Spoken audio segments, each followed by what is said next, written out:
প্রথম সংশোধনী বিল কবে পাস হয়? সঠিক উত্তর হচ্ছে 1951 সালে।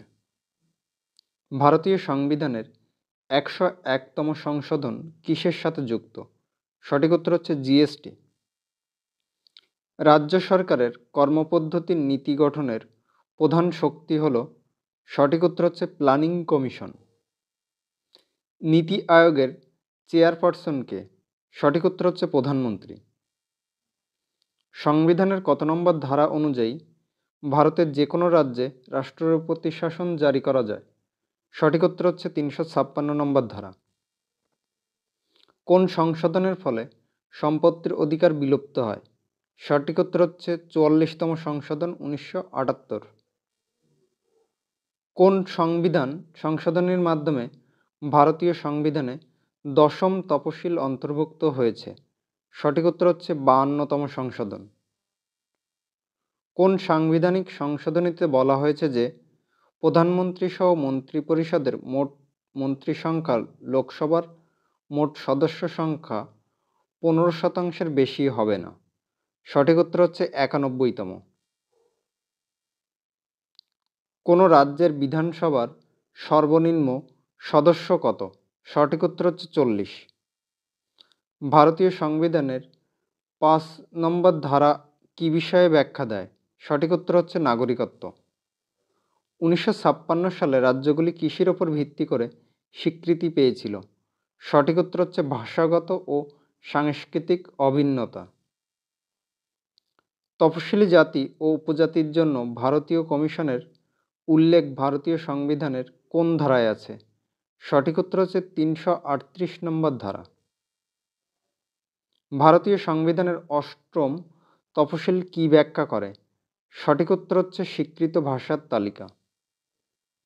কোন বিলের ওপর লোকসভার সম্পূর্ণ নিয়ন্ত্রণ আছে? সঠিক উত্তর হচ্ছে অর্থ বিল। নীতি আয়োগ কবে গঠিত হয়? সঠিক উত্তর হচ্ছে 1 জানুয়ারি 2015 সালে। 15তম অর্থ কমিশনের সদস্য নয় কি? সঠিক উত্তর হচ্ছে সুদীপ্ত মণ্ডল। পৌরসভার সদস্য হওয়ার জন্য একজন ব্যক্তির ন্যূনতম বয়স কত হওয়া প্রয়োজন? সঠিক উত্তর হচ্ছে 21 বছর। ভারতের পঞ্চায়েত রাজের সাথে কত নম্বর ধারা যুক্ত? সঠিক উত্তর হচ্ছে 243 নম্বর ধারা। কোন কমিটি স্থানীয় স্বশাসিত সরকার গঠনের সুপারিশ করেছিল? সঠিক উত্তর হচ্ছে বলবন্ত রায় মেহতা কমিটি। কোন সাংবিধানিক সংশোধনী পঞ্চায়েত রাজ ব্যবস্থাকে একটি শাসনতান্ত্রিক রূপ দেয়? সঠিক উত্তর হচ্ছে 73তম। পঞ্চায়েতের আর্থিক অবস্থা পর্যালোচনা করার জন্য অর্থ কমিশন গঠনে কাকে অনুমোদন করা হয়? সঠিক উত্তর হচ্ছে একটি রাজ্যের গভর্নরকে। এখনো অবধি ভারতে কতবার আর্থিক জরুরি অবস্থা জারি করা হয়েছে? সঠিক উত্তর হচ্ছে একবারও না। 73তম সংশোধনী ধারা কোন ধারা লাগু করা হয়? সঠিক উত্তর হচ্ছে 40 নম্বর ধারা। ভারতীয় সংবিধানে 91তম সংশোধন আইন কোন বিষয়ের সাথে যুক্ত? সঠিক উত্তর হচ্ছে দলবদল। নিচের কোনটি ভারতীয় সংবিধানে জরুরি অবস্থা হিসেবে গণ্য হয় না? সঠিক উত্তর হচ্ছে স্বাস্থ্য জরুরি অবস্থা। কোন ধারা অনুযায়ী হাইকোর্ট রিট জারি করার ক্ষমতা রয়েছে? সঠিক উত্তর হচ্ছে 226।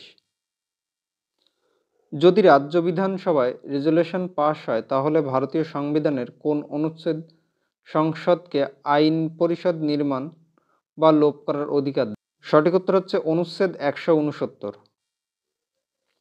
রাজ্যপাল পদপ্রার্থীর ন্যূনতম বয়স কত হতে হয়? সঠিক উত্তর হচ্ছে 35 বছর। ভারতের রাজ্যগুলিতে অধ্যাদেশ জারি করতে পারেন কে? সঠিক উত্তর হচ্ছে রাজ্যপাল। কোনো রাজ্যে রাজ্যপাল নিয়োগ করেন কে? সঠিক উত্তর হচ্ছে ভারতের রাষ্ট্রপতি।